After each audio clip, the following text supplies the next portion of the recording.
Well, one more time. I know if my grandmother was here, I don't know whether she would laugh or cry, but I just want to thank her for the time that she spent raising my brother and I. And I just want to thank God for the Governance Center allowing my brother, amen, to be a team player in its company. You see, God is a wise man. He knows exactly what to do.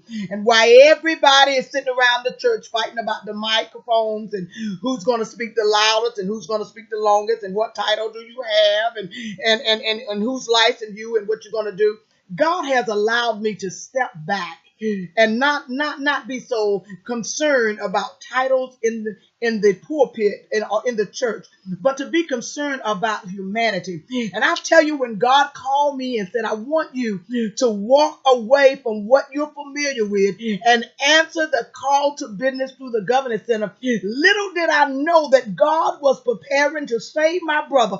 Sometimes we ask God for things years and years down the road, and we just don't know how God is going to do it. And sometimes we stand in God's way because let me tell you something.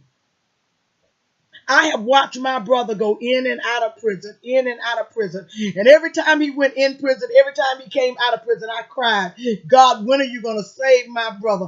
God, when are you going to answer my grandmother's prayer? And I would cry that thing over and over again. And little did I know that I was the reason that prayer had not been manifested, but God had already answered the prayer just like he did in the book of Daniel. Sometimes we're asking God the same thing over and over again, not even knowing that God has already answered our prayer, and perhaps we're standing in the way, because if I would have continued to try to lead the church in the way that I was leading the church and would not have obeyed God when he said step back and create the Governance Center, and then if I would have not understood when God said to me, I want you to employ your brother, and if I would have said to God to do what? He doesn't know nothing about the computer. He's been locked up most of his life. I could have debated with God, but some of you out there right now, you hear me, and God is saying, stop debating with him and get out the way and follow him. Oh, Dwayne, come on here. Oh, Jerome, help us out here.